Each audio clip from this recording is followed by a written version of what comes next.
right, friends, welcome into the show. I'm Tim Whitaker. And I am April Ajoy. Don't mind me. I don't have heat in my house right now, so it's cold. I have a little space heater going, but it's like 20 degrees outside. There's literally snow on the ground.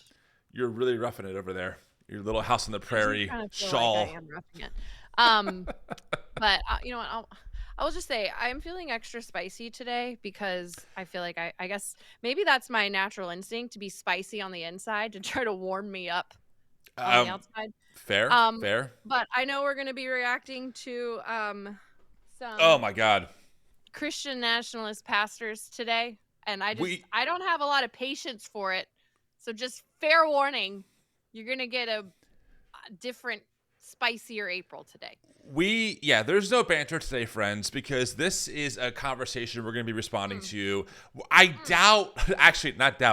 know we're not going to be able to make it all the way through because this is a 2+ hour long conversation. That would make this like a Lord of the Ring movie. 100% more than that. It'd be the extended edition, you know. So we'll do our best to get as far as we can through this. But if you've watched any of my response content on the new Evangelicals YouTube channel, I pause a lot, and now there are 2 of us. But the reason we're going to be pausing so much is because there's so much to unpack in every single sentence that these men say. Now, to be fair, April and I have not watched this. We're really going in mostly blind. I watched like the first minute. I said, okay. What is the title of the episode that they put out? I don't even know. 4 megachurch pastors discuss Christian nationalism. Live free with Josh Howerton. So here are the 4 men that we're talking about. From on the top left is Josh Howerton. He's a megachurch pastor. On the right is Russell Johnson, pastor out of somewhere in Washington State. Bottom left is Ryan Visconti, megachurch pastor of Mercy Culture. And on the bottom right is Josh McPherson, another pastor out of it's one of these. Look, all 4 of these dudes are Pentecostal, and they're definitely, I would say, deeply embedded in like the modern.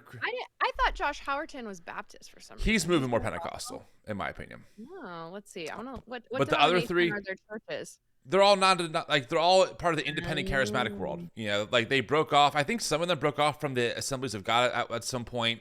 My point is, while April's researching that, is that these 4 men, I would argue, are pretty deeply entrenched in like the Christian nationalist system that you and I critique a lot, April. And I wanted to go through this video and just see what they had to say because they're discussing Christian nationalism. I'll be really interested to hear how they break it down, all that kind of stuff. So I'm pumped, I think. Yeah.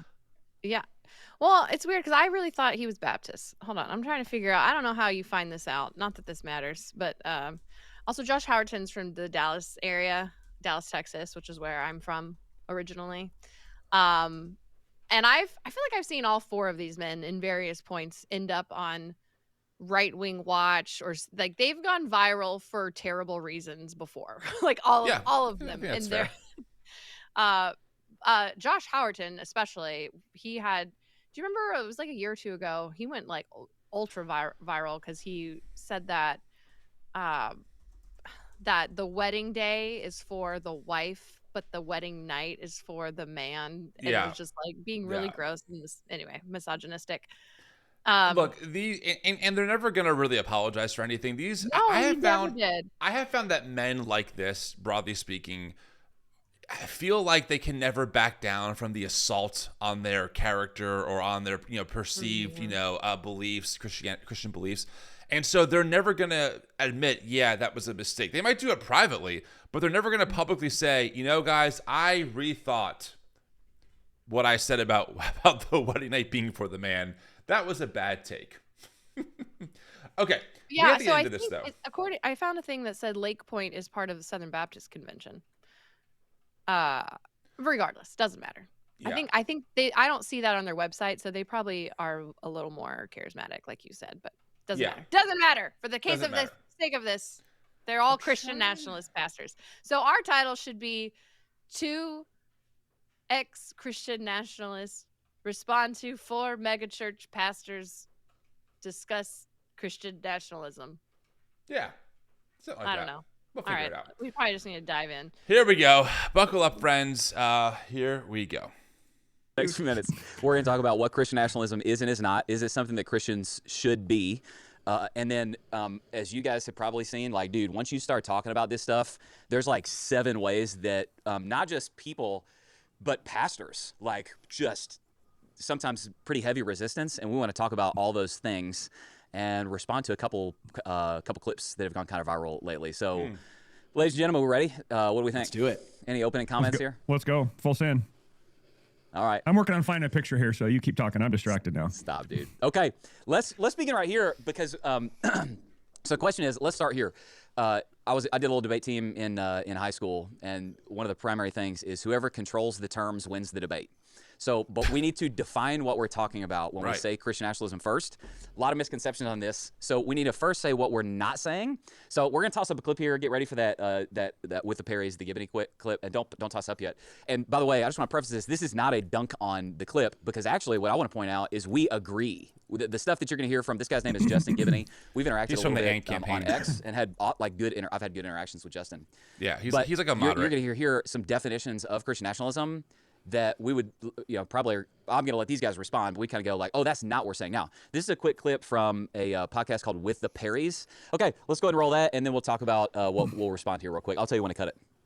I think a lot of Christians can understand why some Christians have a problem with liberal point of views, but at the same time, they might not have an ability to understand why Christian nationalism is also problematic in some ways. One of the biggest problems with Christian nationalism is it binds Christianity with America as if they're hand in hand. If America is really God's promised land, then I can't really accept the negative things that America has done. So these are the people that will not accept negative stuff about American history. They'll get mad at objective facts about slavery, Jim Crow, and all that, because their idol can't live in the same location as the truth. Wow. The light and their idol can't live, so they have to throw out. If you wonder why somebody don't like to talk about history, it just denies it because their idol can't live there. Wow. And then once you make this God's country, well, when we go to war, we're in the right. So you can justify anything America does because we have that connection. And, he brought us here, and now we're just doing kind of his work. All right, you can cut it right there. Honestly, really quick, I mean, I just want to say that is not a bad, in my opinion, not a bad summary of Christian nationalism. I mean, the war in Iraq was framed as like a war against good and evil, against Christianity versus radical Islam. Like we've done this before in America. This is not the this is not a foreign War concept. was against godless communism. Right. Yeah. So okay. Yeah. So would you agree, April? Then this is not a bad working starting point. Yeah, American exceptionalism is literally one of the tenets of Christian nationalism. I'm so curious what they're going to say because because they're shaking their heads. They're like, no. Right, and I wrote the book on this. Yeah, or a book on it. Like Here we go. I'm about to go ham. All right. All right, buckle up. Let's go ahead and start. Agree, disagree, additional comments. First off, it's like, where did he get this understanding of Christian nationalism is what I think as a viewer. Like, I don't know about you guys, but I misplace my idols. Like, I don't have a little idol set up with an American flag and a picture of Donald Trump that I bow down before and burn incense before. And this idea that, if you love your country, you can't admit or acknowledge anything your country's ever done wrong. I don't know anybody who struggles with that problem in real life.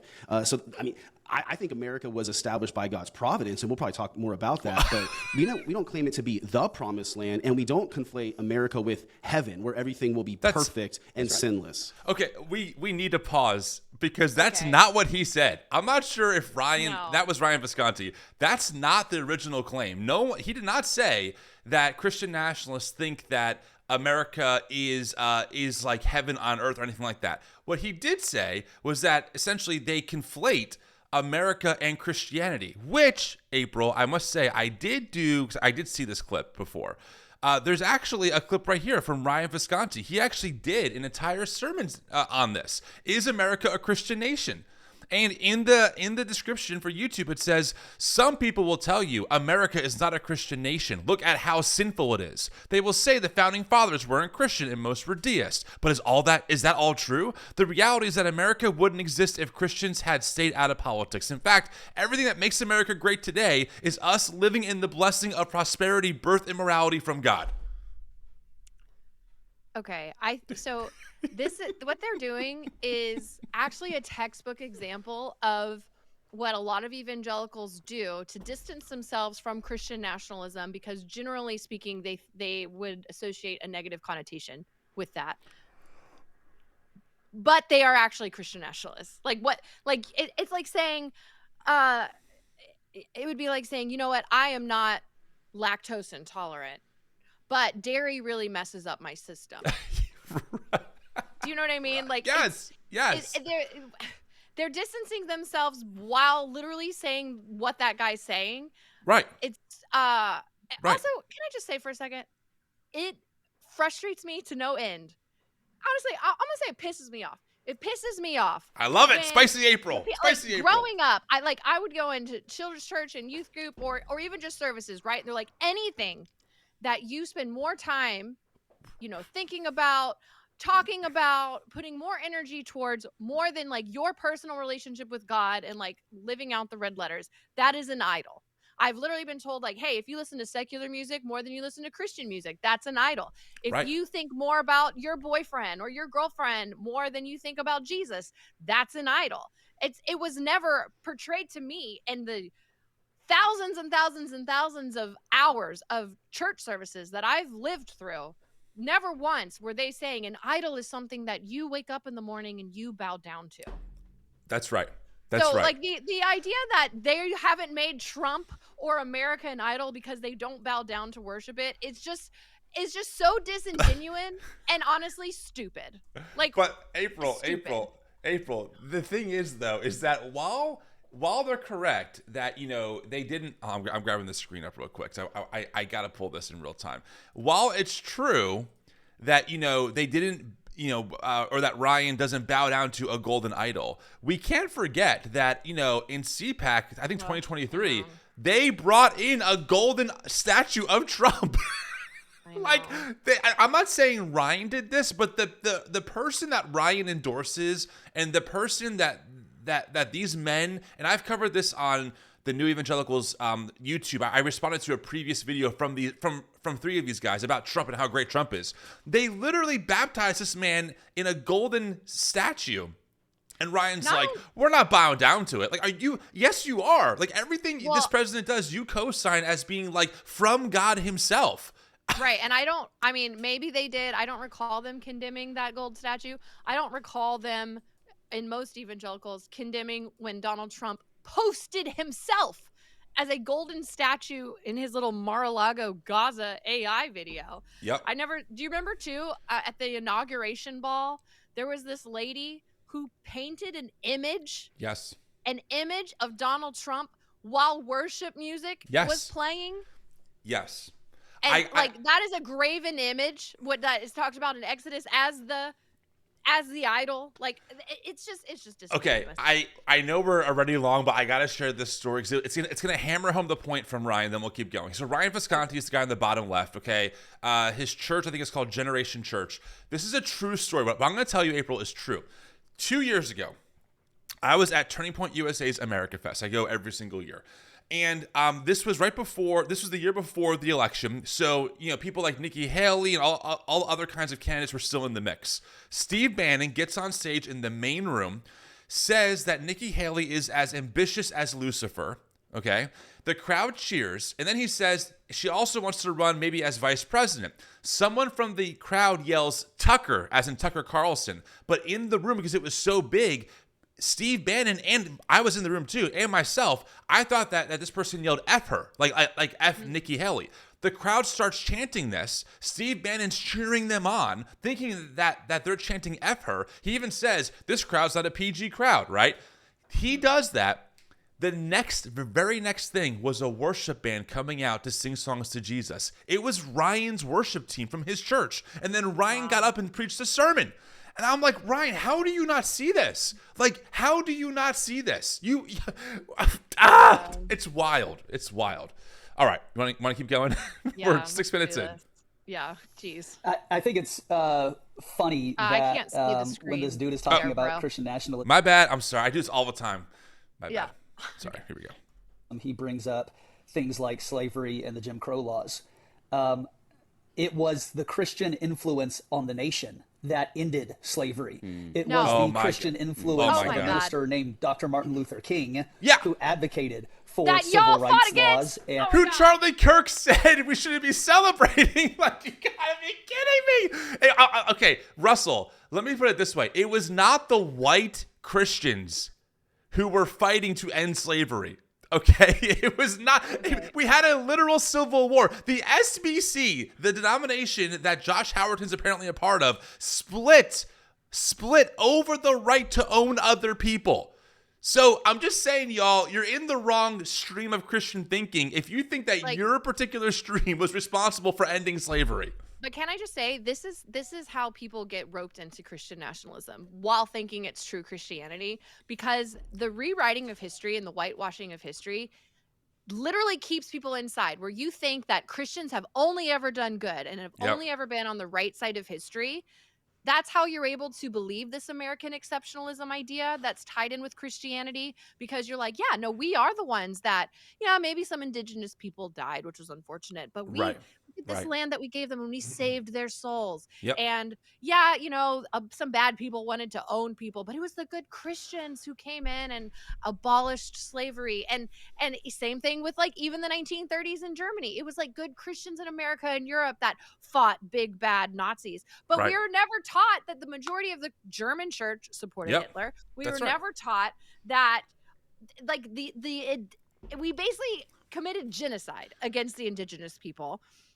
And we weren't taught that it was good old Christian boys in the South that used the Bible to justify owning people. That's right. To justify owning black people, to justify dehumanizing our black neighbors. By the way, in context of what Justin said in that original video, he's talking about how Christian nationalism can't face the reality of those things. And then here's Russell not facing the reality. And also the administration that these four men love is literally trying to erase history from textbooks. We're rebuilding Confederate monuments, and we're taking away like the fact that that there were black pilots who fought, in some of our early wars. Those stories are going away. DEI is apparently giving black people an unfair advantage. But hey, when it comes to the things that we care about, like the Confederacy, apparently, thank God Pete Hegseth is rebuilding those monuments. Like, I don't understand. I mean, white Southern evangelicals historically were the biggest proponents in favor of segregation. Mm-hmm. Period. I do just want to point out, this is a big problem of Christian nationalism, really evangelicalism in general, like fundamentalism, is that it's just very black and white. There's no room for nuance. So he's saying that it was good Christians that did all the good things, right? And he is right that there were a lot of Christians that used the Bible to, be abolitionists, right? They used it for freedom. And I think that's kind of your and I's point, is that historically there have been Christians on the right side of history. There have been Christians on the wrong side of history, and both sides have used the Bible to justify their sides, right? And which is part of the reason you and I are doing our work, right? Because we think the biggest way, or I won't speak for you, but I think one of the best ways to fight Christian nationalism is to use the Bible, because there's verses to oppress and there's verses to liberate, and you can choose which ones you want to use.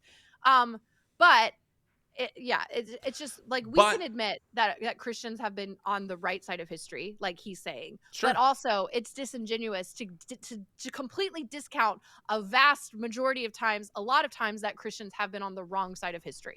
And the tradition that these guys are swimming in many ways, was on the wrong side of this. Yeah. Now, they might point out that in the Pentecostal tradition, there actually were kind of integrationists, which is true. I think Billy Sunday is one of them. There were others for sure. But as far as like the conservative fundamentalism that many of them draw from, that where they now justify why trans people are demonic, or why queer people need to go back in the closet, or we can't we have to overturn a Obergefell, things like that. It's the same waters that segregationists were swimming in, to use the Bible to justify why black people needed to stay in their own lane, stay separate from us white people, because that was the created order. They just can't see it. Yeah. So I don't know how we're going to get through this, but we'll We'll just try. through his death, led a revolution and a reformation of the American legislative and legal framework, led it in a more equitable direction. And so it's Which like, the right now hates MLK. it's such like a misguided, false attempt at interjecting a modicum of like intelligence into the debate that it completely misses the point. And in doing so, he's bringing up the evidence for exactly why we need Christian influence in civic government. You know, the abolitionist movement was expressly Christian. The civil rights movement was expressly Christian. Against white Christians, right? Right. So Against like other Christians. it wasn't against atheism or Islam. Yeah. It was against a different form of Christianity. MLK fought white evangelicals tooth and nail. And even today, Charlie Kirk did a whole segment on him a year and a half ago saying we shouldn't celebrate him anymore, trying to diminish his legacy. Like, you gotta be kidding me. Ugh, it's wild. Yeah, if you go back and look at the footage or like the photos of Ruby Bridges going to school for the first day, if you look in the protesters in the back, you'll see lots of Christian signs Totally. protesting her being integrated Totally. into a white school. Bob Jones, founder of Bob Jones University, wrote a whole sermon on why God mandates segregation. And if you don't believe that, you're not a Bible-believing Christian, you're a liberal. That's the thing, is like they can't see how today they're on the wrong side of the conversation. They are not participating in MLK's Christianity. They're not participating in his democratic socialist Christianity that fought for equitable wages and for justice for all. They're fighting for an America that looks just like them, that denigrates the marginalized and the oppressed, right? The immigrant neighbor, their queer neighbor, their quote-unquote DEI hire neighbor, right? These are the people that in their world, they need to be focusing on and attacking all the time. It's the same tradition that brought us lynchings and Jim Crow. They just don't see it. Yep. And so We'll get there. We'll it's get kind there. of like Christian nationalism for me, but not for you. No. Oh, interesting. Josh. Interesting. Yep, I agree with all that. Nothing to add. Yeah, I'll just say, so you got, I may be a little more, here's what I'd say. I just agree with everything he said. If that's what somebody's talking about when they say Christian nationalism, agree. So what we're not saying is, first of all, he said, people who make Christianity and America go hand in hand. One thing I would say, and I think he would probably say it too, I think, don't we want Christianity and America to go hand in hand? Like, that's kind of our thing. As a Christian. We want Oh my God. Wait, hold on. Did he just say 3 seconds ago, no, I agree with everything he said, but wouldn't he also agree that we want Christianity and America to go hand in hand? Like, not your version at a minimum. Josh, No. like, that's what makes you a Christian nationalist. Look, I even Right. have, so I love the data. Okay. So I pulled on my other screen that you can't see. PRI, how do they measure Christian nationalism in their studies? They have respondents respond to 5 statements, and depending on how strongly they agree or disagree, that puts them on a scale of Christian nationalist, either adherence, that's like your Charlie Kirks of the world, your sympathizers, that's like your, I agree with some of it, your skeptics, I'm pretty skeptical of these 5 statements, and then your flat out rejectors, okay? Here are the 5 statements.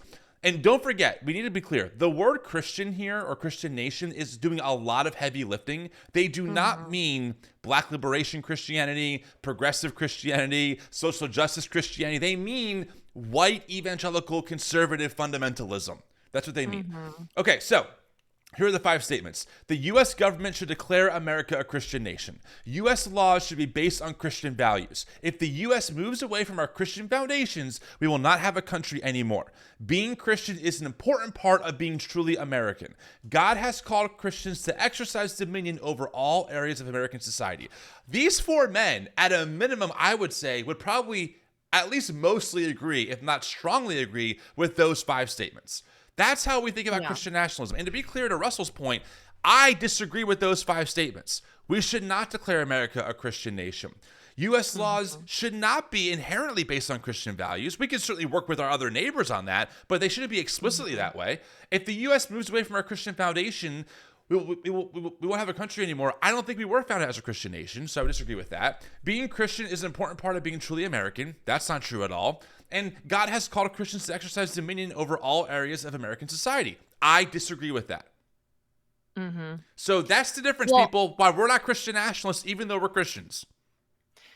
right. But also, what they would consider Christian is a very small percentage of the global church. Yep. Like, evangelicalism is kind of like just like the stepchild of Christianity. Like, it's newer. It doesn't have a long history of. It's not rooted.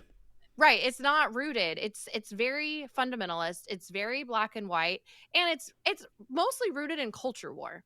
Because Mhm. you're not gonna, when these people are promoting what they would say are Christian values, they're talking about culture issues. They're talking about abortion. They're talking about marriage equality, gay marriage. They're talking about trans people. That's pretty much it. They're talking about strong borders, which I think it's hard to make a biblical case for not welcoming immigrants if you are a follower of Jesus, which I'm not saying we, open borders or whatever, which is what Right. they would say we are saying, but that is not Right. what we're saying. But notice how it's never feeding the hungry. Right. It's never, welcoming the immigrant. It's never taking care of the poor and providing health care. Like, it's never these things that are the Beatitudes or the Sermon on the Mount or the teachings of Jesus. It's very much rooted in this cultural identity that does not have a long history in Christianity. Here's the sleight of hand they do. They will say, no, we care about the poor. That's the church's job. Mm-hmm. And it's the government's job to institute these culture war issues in law, right? Yeah. So that's what they do. They it's really interesting watching them take verses in the Bible that are given to either the Israelites or to the church and say, well, these verses reinforce our culture war of why gay people shouldn't be allowed to marry. So that should be a legal thing that's imposed on all Americans. But the verses that Jesus commands his followers, to take care of the poor or to heal the sick or to feed the hungry or to welcome the immigrant, those are individual commands to the church, not to American government. So they're very selective, and they're very picky and choosy with like what parts they think the government should enforce, aka all the points that benefit them, and then the parts that really keep the status quo. Well, the church should do that. The church should feed people, not the government. That's the sleight of hand that I think they pull often. That is so, in my opinion, very disingenuous. Right, because they will say Christian values, assert what they believe are Christian values, but completely dismiss a vast majority of other Christians that would disagree with their interpretation. Exactly, like us. you and I. Yeah, we're woke, we're liberal, we're whatever. So it's a very specific strand of Christianity. It's the basement of the house of Christian thought, to put it another way. Yeah. All right, here we go. We want. Well, We want. well, Go ahead. and like nobody has ever committed adultery because they love their wife too much. So like this idea of you ought to be scared to have patriotic or feelings of affinity towards the nation you're in because that is inevitably going to lead to idolatry is just a red herring. It's an argument that is built on a false precipice. And So the reality bad. is not just our nation, but in the history of nations, it has been objectively true that Christian influence, moral influence, leaning in the direction of righteousness has had a downstream major beneficial effect in the development of a nation or of a people. Towards who? I mean, look, if you ask the black community about that in their history of American or version of American history, they're not going to have the same reaction because the particular strand of Christianity that gave people the justification to enslave black people did a lot of damage to black people. Right? Like that's what we're missing here. And the other thing I need to mention is that it's not called Christian patriotism, Russell. It's called Christian nationalism. There's a difference between patriotism and nationalism. They often will conflate patriotism as nationalism as a way to like, oh no, I'm just loving my nation. But that's different. I also love my nation. And so I want it to be better for all people. And I want equality and equity for everybody. That's right. Okay, can I propose something? Sure. I have a little notebook here. What if we keep it running longer and we take notes on all the things we want to respond to, and then after a minute or two we do it? Because otherwise this is going to take forever. Because I'm like I'm bursting at the seams. But I don't know. This is why I know you are too. even on my own channel, these responses are like an hour and a half because there's just so much to respond to because they're so loaded. I think it should be a 2-parter maybe. We'll do a at part least. one, I mean, we are part 9 we're 9 minutes in. This is the rest of our year of pre-recorded episodes. I just think it's really important for people to hear a different response as Christians to these perspectives, right? And if it takes time to dismantle them, it does. But I'll try and go longer. I'll do my best. But I don't have a notebook. Maybe I need one. Okay. I'll grab a note. Here we go. So to kind of create this straw man definition of what Christian nationalism is and then attack it because, you've got all these like, crazy conservative white people who are building miniature altars to Donald Trump and waving an American flag, and that's their highest allegiance. Yeah, and did you they're watch not the really allegiant to insurrection, Christ, Russell? And they can't admit any of the wrongdoings. Nobody is doing that. Did he not see the insurrection?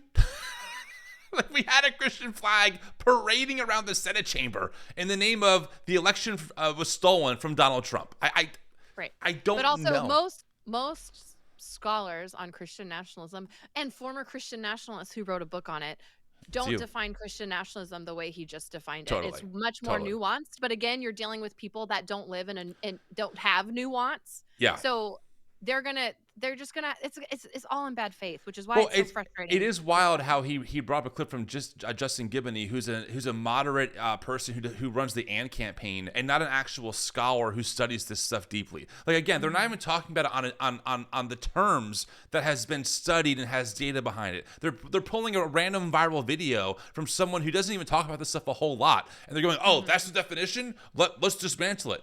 Right. It's interesting too. Josh Howerton said the quiet part out loud at the very top where he was like, I was on debate. In order to win a debate, you've got to define the terms. The winner defines the terms. So they're literally defining Christian nationalism in the way that they can actually defeat it. But that's not what we mean when we say Christian nationalism. Christian nationalism is not waking up and bowing down to a Trump statue. I mean, that would be Christian nationalism if you are a Christian who does that. But that's not what we mean when we say that. You are criticizing something that only exists within the mindset of like MSNBC contributors. It doesn't make sense. Yes. It does. Yeah, interesting little tidbit about the effects of Christianity on the abolition of slavery. I was thinking of the Christmas hymn, O Holy Night, which it sings, chains shall he break, for the slave is our brother. That song was translated into English in 1855, 10 years before the abolition of slavery in America, and spread across America in churches singing this prophetic declaration of freedom for the captive. Why? Because of Christianity, bro. Because of liberative Christianity, bro. The white Southern slaveholders hated that stuff, bro. They fought a civil war over it, bro, in the name of God, bro. Like, that's what I don't understand. Like, Ryan, you can't be this ignorant to the reality that Christianity, white American Christianity in particular, was responsible for mass enslavement of black people. They literally had a slave Bible. They made a slave Bible.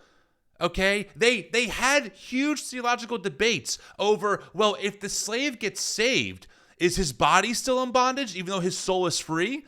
That's not Muslim theology, or sorry, Islamic theology. That's not Hindu theology. That's Christian theology. That's all we're trying to say. To your point earlier, like, this is also a great example of what a lot of evangelical churches, if like a pastor gets caught in a scandal or there's some kind of, terrible systemic problems that are happening with abuse or whatever, they always point to like, but look at all the good. Like they highlight the good things to cover up bad things. And that's something that we have seen historically. And that's what they do here when they fight Christian nationalism. It's like, but look at all the good Christians have done. It's like, no one's arguing that Christianity has not done good historically. I mean, I wouldn't be a Christian if I thought we had only ever done bad things, because I believe in Jesus and I believe in the teachings of Jesus that are net good, in my opinion. But to only point out those things, as we said before, is just disingenuous and is not honest. Exactly.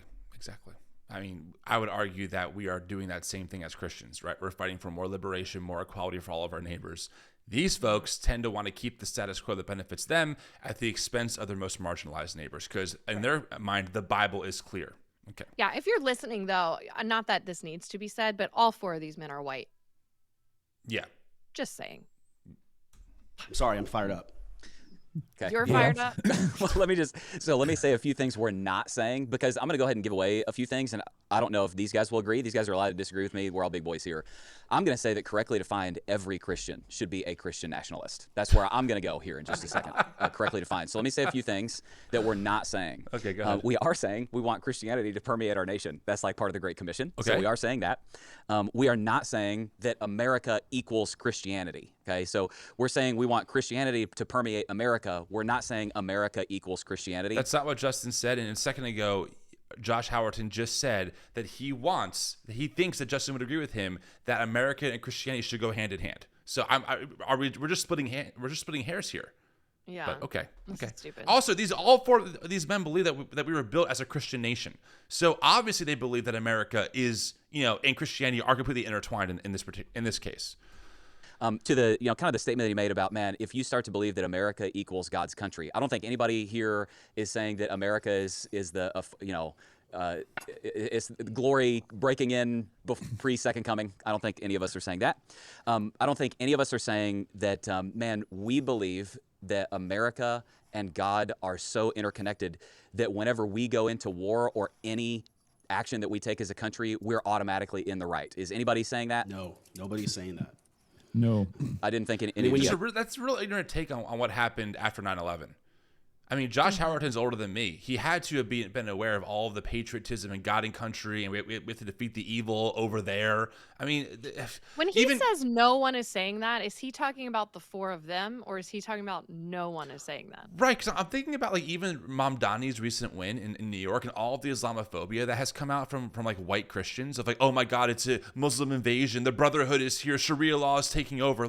They very much see us in wars all the time. I mean, these four men who are more charismatic leaning see the world in the spirit as a war. We're in a battle against, the demonic principles. Everything is a war for these people. I guess what he's saying is that we don't think that America is always in the right whenever we go to war. But I can't think of one time that I've seen any four of these men decry a war that we either did. Or, for example, right now America is sniping Venezuelan boats out of the water with no due process. We've killed 17 different boats, claiming that they are drug cartels with no evidence.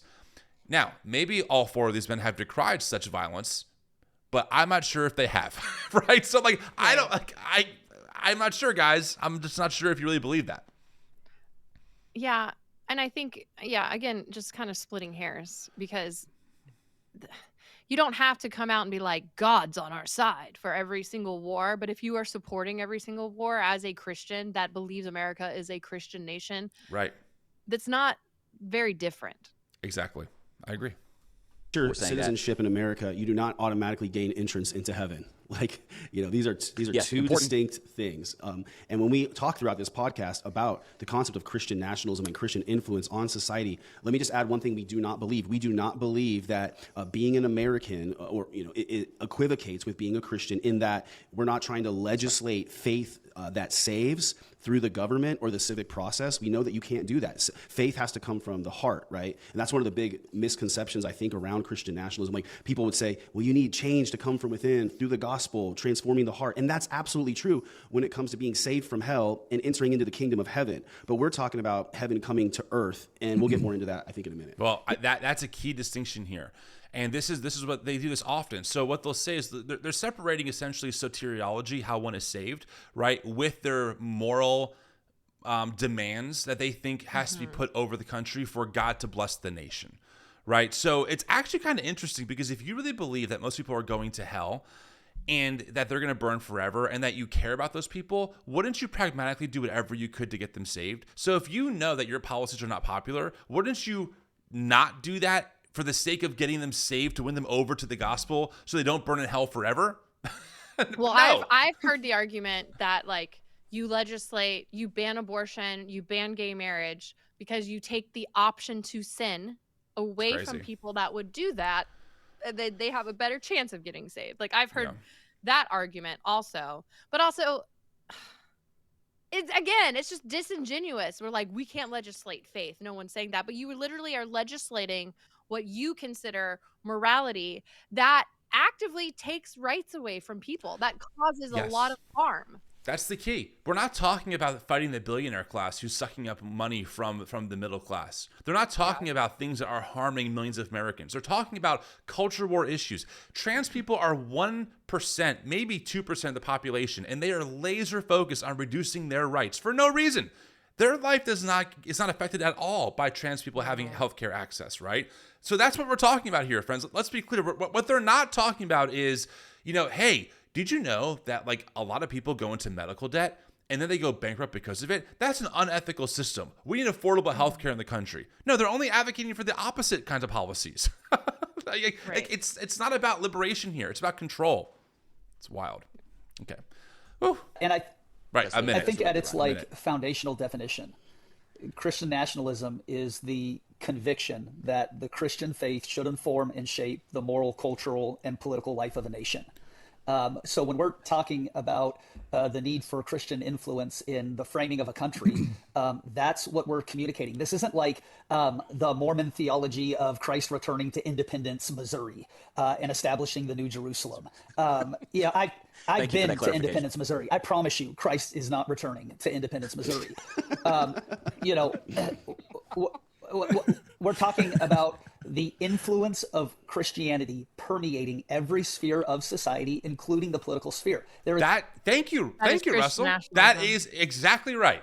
And by the word Christian, again, doing a lot of heavy lifting. We're not talking about social justice Christianity. We're not talking about liberal Christianity, progressive Christianity, black liberation theology. We're not talking about that. We're talking about a white Christian fundamentalism that is laser focused on particular culture wars and demands that all Americans, despite the First Amendment saying that they are free from religious persuasion, be persuaded by their particular set of values that animate their Christian theology, right? That's what we're talking about here. That's why they feel the need to invade the government. That's why Sean Foyt, who I know talks to at least a few of these people, will say, we want Christians controlling the government. The First Amendment specifically bars the notion of any one faith or Christian or religion, period, being imposed on the rights of other people. Meaning, if as a Christian, if Mom Donnie said in New York City, I demand that all people pray 5 times a day towards Mecca, that would be unconstitutional. It doesn't matter what his value is. It doesn't matter how much he believes it to be true or how much he believes it will even help people flourish. It doesn't matter. We are free from that kind of persuasion. And the same thing goes for this kind of Christianity, right? The First Amendment guarantees a freedom of and from religion, meaning if my atheist neighbor should not be under any legal pressure to be persuaded or to be moved to embrace their kind of moral Christian theology, because these guys believe that America is a quote-unquote Christian nation and that we have to permeate Christian theology throughout our government. I don't care what they believe. The First Amendment bars them from doing that. Well, a key difference, too, is fundamentally, like theologically, they believe that good morality can only come from who they believe God is. And so when you believe that, it does seem like a noble thing to, we need Christian influence in America because that's only where good can come from. But it's very ignorant, because there's a lot of good and a lot of different belief systems, and a lot of people are good people that are not Christian. And it's not true that only morality can come from believing their God, because also their God, which I don't believe in the same God as they do. I'm a Christian. I believe in the God of the Bible. I believe in Jesus. But from reading the book, I come away with a completely different image of who God is than they do. Their God is very vengeful. Their God is very power hungry and wants dominion of all, and to the detriment of anybody, of any person who does not believe exactly like they do, including you and me, even though we are also Christians. That's right. 100%. Not one realm on earth that Christ is not king of or lord over, including the public policy or the political realm.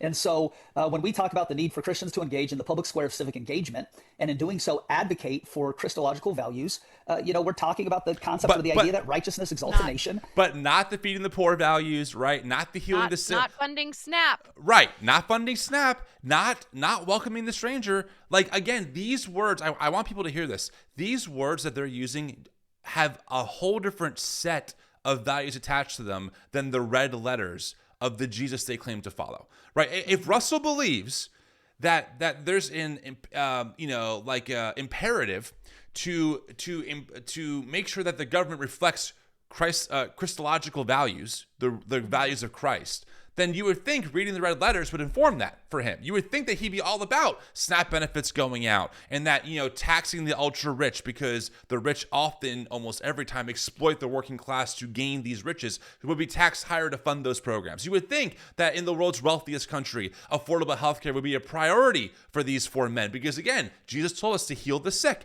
Jesus declared he is here to liberate, to set the captive free. But that's not what they're talking about here. They don't want trans people to have healthcare access. They hate when gay people have representation in media. They think immigrants are poisoning the blood of the country. They think that MAGA is the way forward. It's wild. It's wild. Yeah.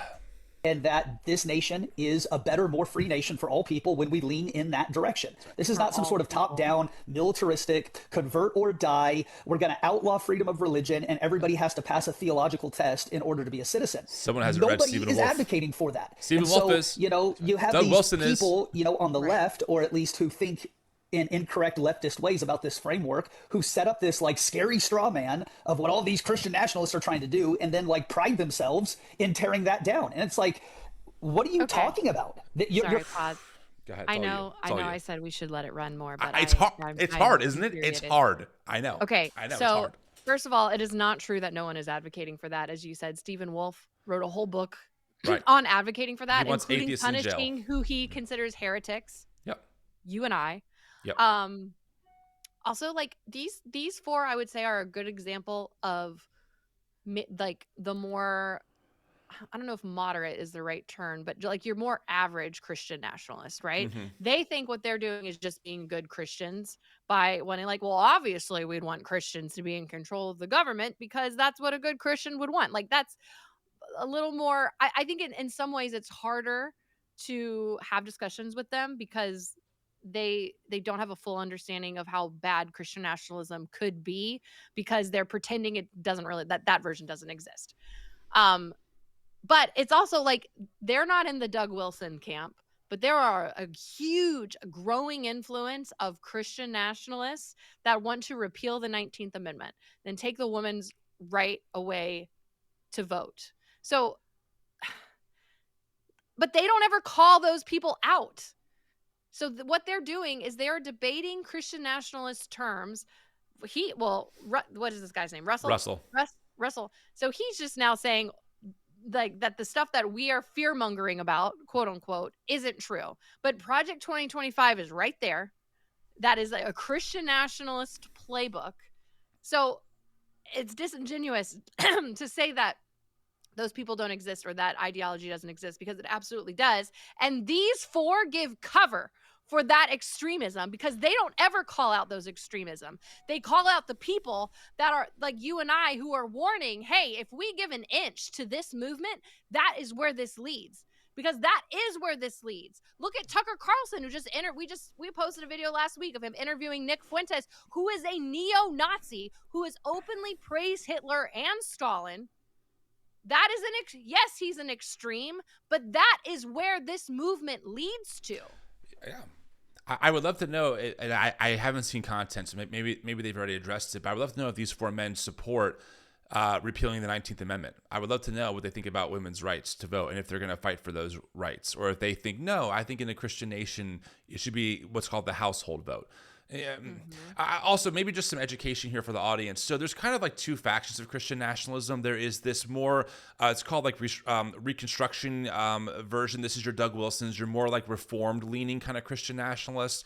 And then you have more charismatic type Christian nationalism, more what might be called the New Apostolic Reformation, this idea of like spiritual warfare. These four men, I don't think that they are part of the New Apostolic Reformation, but they are more leaning in the charismatic direction. So they're going to have a slightly different outlook on the same idea of, hey, as Christians, we should be the ones ultimately in charge, kind of setting the rules for everything else or everyone else, because our view of the world leads to the most amount of human flourishing. That's what they would say.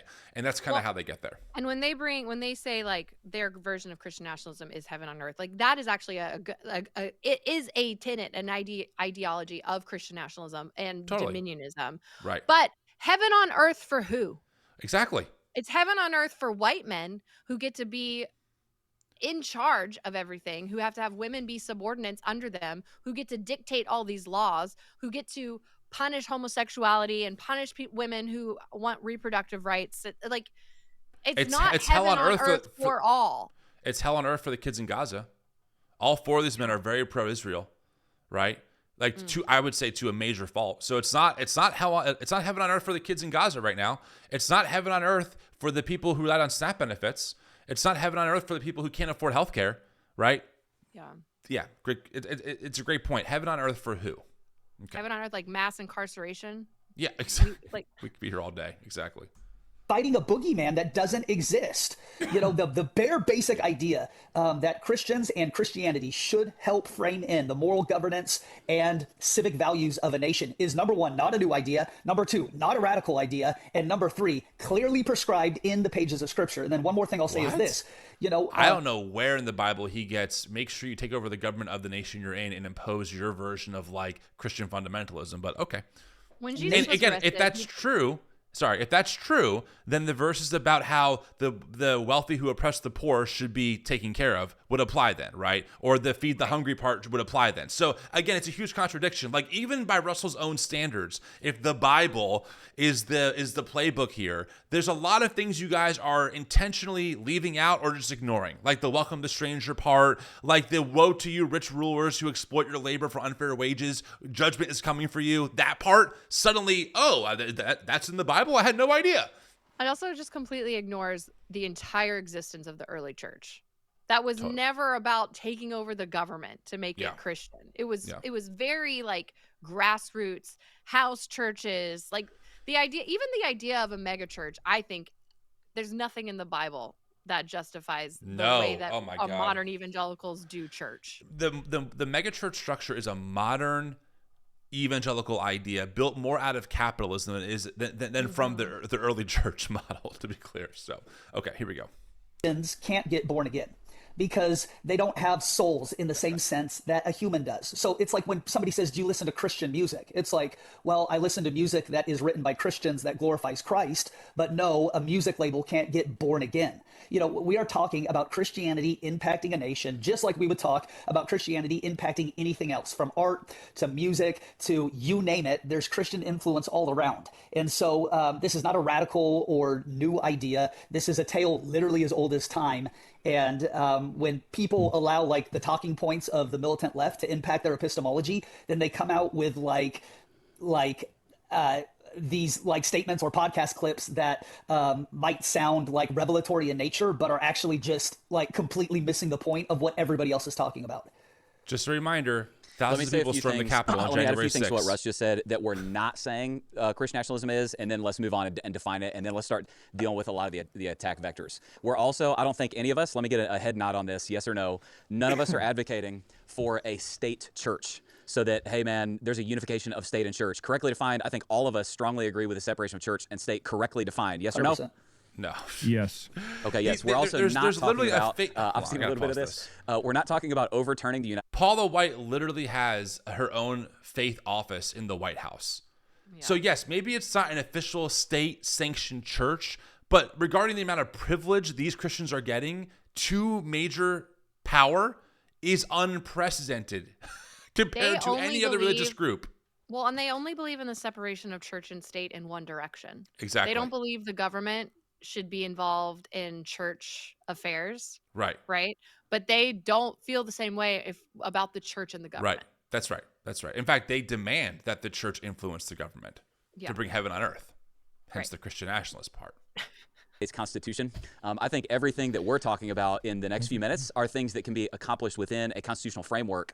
And honestly, as you're going to see, the constitutional framework is an explicitly Christian, theologically informed structure. We like the Constitution. Can I pause here? I mean, well, yeah. This is wild. Read the Constitution. There's no religious test to hold office. There's no mention of Bible or God or Jesus. If these men were as Christian nationalists or as Christian fundamentalists, meaning the founders, if they were as militant as these four men make it out to be, it would obviously be all over our Constitution. We're a Christian nation. Jesus Christ is Lord. It would be all over the place. The Constitution is intentionally secular. And I point anyone over to my friend Andrew Seidel, who wrote many books on this. The Constitution is an intentionally secular document to protect the rights of all of its citizens, even ones who want to be free from the influence of the church. And these men have the audacity to say, no, it's an inherently Christian document. Okay, bro. Okay. Why isn't this working? I don't know. Did my keyboard I'm die? getting so annoyed with these people. Oh, I know.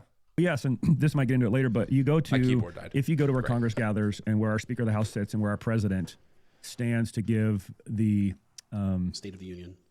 The State of the Union address every year. When you walk into the seat of our legislative body that makes all of our laws, and you ask yourself, where did our founders think the best source for drawing morality from to shape laws would come from? If you look on the back wall, I've actually sat in the Speaker of the House seat. If you look on the back wall, do you know what it's sitting there? It's a statue of Moses. And Holding Moses two tablets. is holding two tablets, looking down on the legislative body of the United States of America. And if you're going to ask yourself, where do we think the founders thought we should draw our ethics and morality from as a foundation for our laws of the land? There's an explicit answer in the Capitol, and it's from the law of Moses. If you look at Jefferson, who was... I got to pause Okay. arguably one of the most maybe fringe religious founders in terms of probably the closest to an enlightened deist you could get. He also had 4 bookshelves of Bibles and Bible dictionaries and Bible commentaries. He read his own personal Bible in Greek, in Hebrew, in Latin, and in English, and in his later days became increasingly fixated with the book of Leviticus. That's right. And so when we think about our nation as a Christian nation, are we saying the state should be a state church telling people what to believe? No, not at all. What we're saying is the church, the Word of God, the moral authority of the Word of God should have a ruling and reigning voice over the state and over the family and over the jurisdictions of society. Okay, pause. That Pause. is Christian nationalism. Jesus. That is Christian nationalism. No one is. I in all my definitions and in my book, I have never defined Christian nationalism as them wanting a state church. Yeah. Never once. Right. It's always the church influencing the government through laws, legislating morality based on their narrow view of morality. Also, I just want to point out one reason why these guys, as well as a vast majority of white evangelicals and evangelicals today, have lost all moral ground. It is rich. Them talking about, and I mentioned this earlier, they believe only good morality comes from their God. But it is rich that he just mentioned Moses and the 10 commandments, right? One of those 10 commandments is thou shalt not commit adultery. Interesting. Who have they made their frickin' champion right now? A serial adulterer named Donald Trump? Right. It is not, and even in, and this is one reason why I think if it was actually them enforcing laws like the 10 commandments or enforcing, laws about taking care of the hungry and the Jesus laws, we are Christians, Christ, little Christ, we follow Christ. That's not the Christian nationalism that they were talking about. They are hypocrites. So even in their own moral framework, they don't follow it because they will support a man like Donald Trump, who I believe is probably one of the most morally bankrupt human beings on this planet. He's about as opposite of Christ as you can get. And they have made defense after defense after defense for him because he gives them power. Yep. Because it is not about their morality and what they believe is morality, because at the end of the day, they don't give 2 craps about that. They want a person that will give them power so they can legislate it and take control to bring their quote unquote heaven on earth that only benefits them, because they don't actually give a crap about the morals that they are pretending to give a crap about. Yep. Also, I need to point this out. I had to fact check this. There are actually 23 different images, relief portrait plaques of lawgivers in the House, and Moses is one of them. Now Moses is the one in the center, but it should also be noted that this was made in 1950. This was the same decade where people like these folks started saying, we have to put in God we trust on our money. We have to add under God to our Pledge of Allegiance. See, this is the sleight of hand, right? The way Josh McPherson talks, you would think, since the founding of the country, we had Moses right behind the Speaker of the House. No. That was added several hundred years later in 1950. Right? A lot of these ideas of in God we trust on our money, for example, all from the 50s, all from the 1950s. These are not historic ideas. There was no under God in the Pledge of Allegiance until like the 1950s. I know. So, I was shocked when I learned that, by the way. Right, because the way that these people talk, they make it seem like these good Christian evangelicals founded America on these Judeo-Christian principles, which, by the way, even that phrase, Judeo-Christian principles, is a new phrase. It's not historic. It's just not. Oh my God, it's just so disingenuous. Not only do they not hold or support people who hold to their ideal of the Ten Commandments, they intentionally tell people selective pieces of information to make it seem like the nation was built on these foundational principles, when in reality, they were added much later on as Christians like these folks decided America needs to look more Christian. I think white evangelicals are the narcissists of the global church, because they think like, oh, we're the ones that have it right. We are the sole holders of truth, and everyone needs to do it like we do, or they're bound for hell, or they're heretics. Wild. It's wild. Like we all have to bow down to their biblical interpretation. We all have to bow down to their idea of moral laws, and we have to focus on the things that they say we have to focus on. Right? We can ignore the billionaire class. We can ignore the massive wealth transfer that these Republicans put into law under the big, beautiful bill. The same president and administration that these four men voted for. That we don't have to talk about. That's no big deal. Oh, affordable care, subsidies expiring. Oh, no big deal. But the trans people, abortion, the gays, the jihadists in New York City. This is what America should be focusing on. Give me a break. Give me a break. When I hear clips like that, and again, I've waited to comment here because I agree with everything you guys are saying. I don't understand the pushback for wanting to have a nation influenced by explicit Christian doctrine. Blessed is the nation whose God is Lord. That's a Bible verse we have. And so, Josh, honestly, I'm a little lost sometimes. We're like, why are we arguing about whether or not it's a good thing for Christianity, not only to influence, but shape the very center and core of the nation we call home? And I would agree Your Christianity with is Russell. Just look around. No nation, family, or friendship gets better that you hate. We're called to love our families so they flourish. We're called to love our wife so she grows. We're called to love our nation so that in loving it, it can flourish. I don't understand the problem with patriotism or nationalism unless it's defined in a way that I wouldn't even agree with. Here's one reason. I'm sorry. We have to call this bullshit out. Look at what your administration has done not even in a year into taking power. We're kidnapping immigrants. We don't know where thousands of them are. Their due process is totally erased. We're sniping boats in Venezuelan territory with no due process. USAID has been totally gutted, which has killed.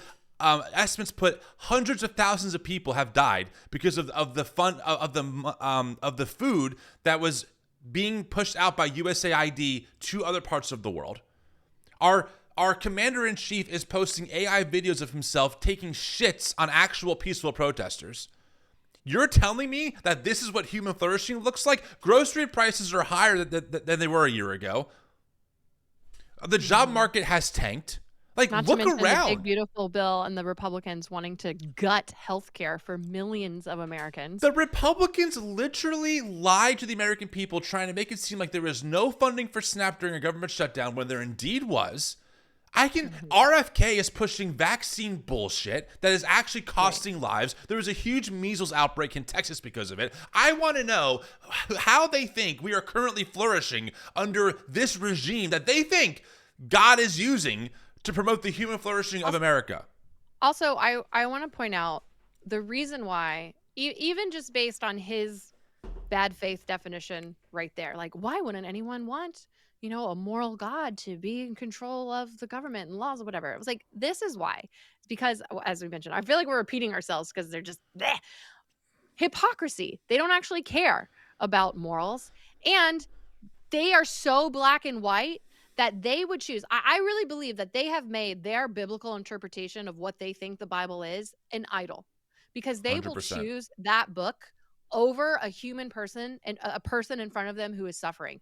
Like abortion, for instance. If a woman has a miscarriage and requires a DNC in a red state that has banned abortion, a doctor cannot give her life-saving healthcare to give her that DNC because of the laws. And these men would not write that exception because they believe their Bible says thou shalt not kill.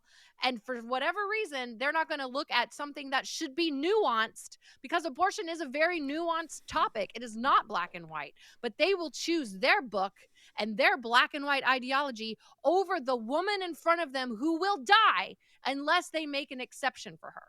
That's right. It's selective. Thou shalt not kill. Well, unless you're a kid in Gaza and we think that Israel needs to defend itself at all costs. I guess that's okay. Thou shalt not kill unless it's a boat in international territory. But abortion, oh, well, thou shalt not kill, so sorry, you can't get that life-saving healthcare access that you need. Yeah. It's ridiculous. When you examine these claims and see how they're actually lived out, they're not only nonsensical, they're dangerous. They actually do the opposite of what they claim. They're actually hurting people. They are hurting people right now in America, which is why you and I are so opposed to it as Christians. Right.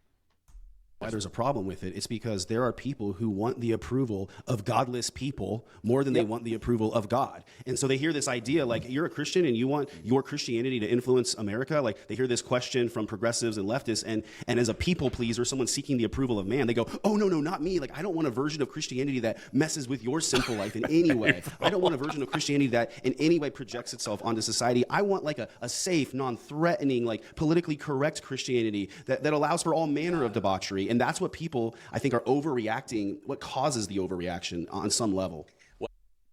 You want to say something to this? To the men who simp for Donald Trump? Talk about people pleasers. Please cuss. My mom listens to this. But okay, I just fine. Want to know. I want to drop an F-bomb so bad right now. It's wild. It's wild. Again, that's version of debauchery. Why, though, they demonize empathy. Totally. Right there. Totally. Because, like, we want to people please. I'm like, no, like, putting yourself in someone else's shoes, understanding that people are born with different orientations and different identities, and empathizing with them, and knowing, like I know trans people, my spouse included, that if they were not able to live out who they are and present how they want to present and just be themselves, they would be 6 feet underground. Yeah. It is life and death for so many people. And I'm not going to apologize that I chose to love my spouse and want them alive more than I wanted my dogma to exist. And these men will choose dogma over people every single day. And empathy is a dogma killer. And that's why they go hard against it. Because if someone has empathy, which I believe is something that we are instinctively born with as human beings, and it's something that they want you to squash, because if you have an ounce of empathy for someone who is different than you, which I think we all should, especially if you are professing Christ, who said to love thy neighbor, and there were no exceptions in love thy neighbor. But if you have an ounce of empathy, then you know these men are full of shit. You cussed. I didn't say the F word, but I said the S word. It's okay. I'm sorry, Mom. Yeah, cosign. So we're gonna save it because we're gonna go through some of the kneecaps to this, and then I do want to talk, because for the vast majority of our listeners, they're not pastors, but the four of us know there is massive pushback from a lot of pastors to this, and that I think honestly would surprise the average Christian. And I want us to talk about why that is real quick. So let me say one more thing that we're not saying, and then if there's anything else that's in you guys' heads, like, hey, we're not saying this, I'll give you a last word here, and then let's move on. We're also not, this is like a super theology nerd thing, so like 4 people who listen will even know what I'm talking about. At least here, what this conversation is not doing is advocating for like a classically defined theonomy. Now, there are some guys, this is a niche theological conversation. There's some guys, a lot of theonomists are like, yay, Christian nationalism. That's fine. That's a different conversation. But that's not what this conversation is advocating for. Now, that's fine, Josh Howerton. By the way, you're just advocating for. He's right. I mean, theonomy is a whole thing to unpack, but you're just advocating for a different form of it. You just don't like Doug Wilson. You don't agree with his theology, so you won't maybe cross paths with him. But you want the same idea. I mean, they just spent the past couple minutes talking about how their idea of Christ and Christianity and biblical values and whatever should be imposed on American government and the spheres of American society for the human flourishing of its neighbors. That's their claim. But the facts say that when people do that the way that they want, people actually die. People get hurt. People can't access life-saving, gender-affirming care that we know, thanks to studies out there, shows saves lives, lowers the risk of suicidal ideation, right? And the other thing I always wonder is, why are they so obsessed with the actions of other people that have no bearing on their life at all? There is not one damn left-wing, liberal, undercover Marxist, transgender movement that is trying to ban churches in America. There is no one that is trying to sue Russell or Josh or the other Josh or Ryan for their right to exercise their free speech in their churches. If gay people have sex, it does not affect them at all. At all. I know why. Yet they are just laser focused on things that have nothing to do with them. And the things that have something to do with them, I'm almost done, like the election of Donald Trump, the election of this MAGA movement that is hurting so many people, they completely ignore or they celebrate as a good thing. I do not get it. The reason why is because of the American exceptionalism and the Christian nation myth that all these men believe that perpetuates Christian nationalism, because you believe like that if God supernaturally has blessed America through all of our wars, and that America was founded as a Christian nation, and one reason that we've been blessed is because we've been a Christian nation, which I believed, and it sounds like these men believe, because that is a huge piece of being a Christian nationalist, whether you accept that label or not. It's that when bad things happen to America, like 9/11 or Hurricane Katrina, it's this belief that the reason these bad things are happening is because we have become too secular, because we have allowed sin in our nation, like abortion, like trans, like queer people, right? They blame everybody else. They would never look inward. Like, maybe it's because we've allowed white supremacy to run unchecked for centuries, you know? Like it's never inward. They always look at someone else to blame. And then they think, oh, well, the way we can get God to bless us again is to outlaw these things that we have deemed sin based on our narrow interpretation of scripture, because it's easier to point the finger than to look in the mirror. Can I say something without trying to sound pretentious? Because I'm not trying to come across this way, but maybe I will. I'm going to take a risk. It's such a primitive way of thinking that there is this God out there who is like causing hurricanes because the nation has sinned according to what they think sin is. Like, guys, I mean, I'm just saying, like, I'm not saying that people can't believe in supernatural things. I have my own belief set I think are supernatural. I'm not saying that, but like this notion that you're so confident in how you understand God to think that like natural calamity or disasters or acts of violence are God's warning signs against the nation. Like, Jerry Falwell on 9/11 blamed the abortionists and the gays and the lesbians and the ACLU for 9/11. Like, what a weird. And John Hagee blamed the fact that New Orleans had a pride parade for Hurricane Katrina. It's like, what? Like, how do you think that? It's just wild. Okay, we'll keep going here. Anything else that you guys would like to go, hey, one more thing that we're not saying before we. Well, I think McPherson was saying that he's actually sat in the seat of the Speaker of the House of Representatives. Wasn't that on January 6th, Josh, when you were part of the insurrection? You were the guy with the buffalo horns, right? I knew I recognized you from somewhere. Yeah. I didn't want to talk specifics of dates. My but, gosh. Let me just say, this is the second time as the host of the podcast, I need to say, that's not what we're saying. It is kind of funny how they laugh at that, right? Like literally there were thousands of people armed with Bibles, a Christian flag, a prayer to Jesus. Like they prayed to Jesus in the House chambers, thanking him for the opportunity to storm the Capitol building. That's like a joke to these guys. There were appeal to heaven flags everywhere, which is a flag used in charismatic spaces, especially New Apostolic Reformation spaces. Like there's been tons of scholarship showing the prayer networks that were mobilized on January 6th to fight in the spirit against the election certification process. But to them, this is a joke, right? Like literally Christians, because they like being so broad with the statement, so I'll be broad. Christians were responsible for the non-peaceful transfer of power for the first time in American history a couple of years ago. And to them, it's like a joke. LOL. Isn't that hilarious? Right. And that was very heavily fueled by Christian nationalism. Yeah, it's wild to see, like, again, what they think is no big deal and what they think is like a huge mountain that, you know, America's going to just fall off the cliff if trans people get gender affirming care and get accepted into society. Like, it's really wild to see the difference. It's also just like so honestly idiotic to It is somehow admit that there were insurrectionists, right? Like they just admitted that that was a thing and they're trying to distance themselves from that. But those people are in Christian, like it was a Christian nationalist move. The Jesus flags that were in there, the prayer, like you just mentioned. And this is a huge problem, I think, with just evangelicalism in general, like taking Christian nationalism out of it, is that you can look at people within your own movement that do bad things and say, oh, they're just a few rotten apples. Exactly. Just a few rotten apples. I'm not like that. I would never do that. Right. So you give cover by saying things like that. You give cover for those rotten apples, and you've never once looked at the tree that is actually rotten. Right.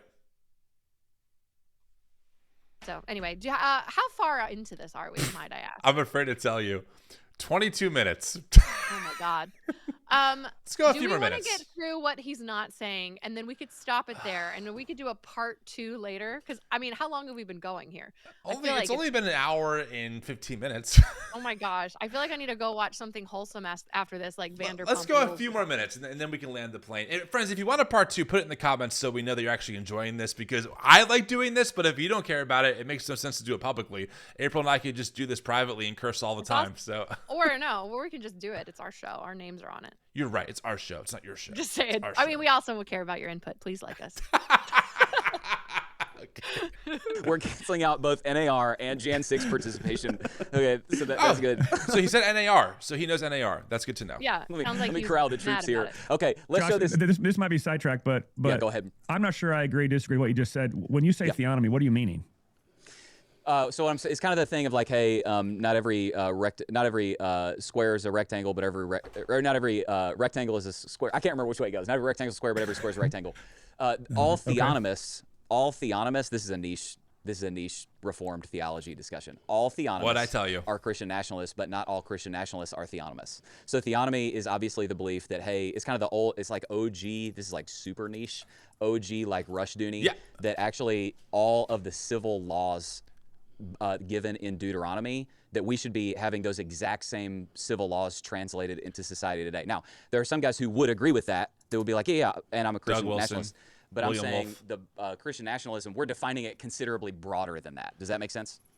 Yeah. So, by the way, I agree with that. It is broader than that. It is, but notice how I'm not sure if Rushdoony wanted every single law in Deuteronomy in American civil law. Yeah, I actually have never heard it defined that way. To be clear, they want the same thing, right? You guys just heard over the past hour here of them saying the importance of essentially imposing Christology, certain Christian principles into our government. It's the same idea. They just disagree on how to do it. So R.J. Rushdoony wants biblical law as defined by like laws in Deuteronomy imposed, but Russell Johnson, Josh Howerton, Ryan Visconti, Josh McPherson, well, they would disagree with the method.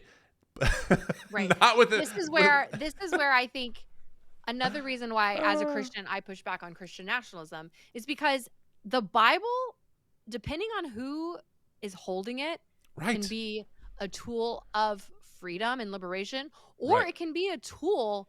It can be a weapon.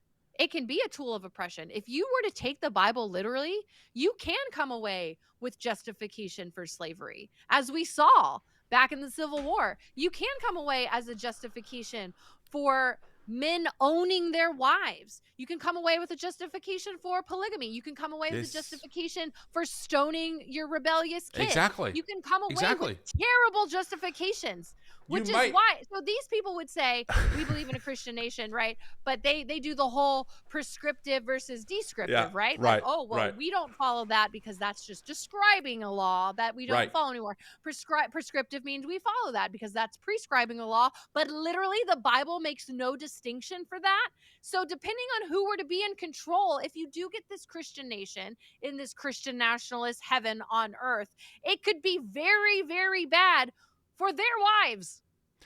That's the great for irony. them, even You can if they argue want to stop wearing their mixed fabrics and stop eating shellfish. And you know, April, we could argue that R.J. Rushdoony and these theonomists are actually more biblical than your Josh Howertons, right? They're hey, it's in the Bible.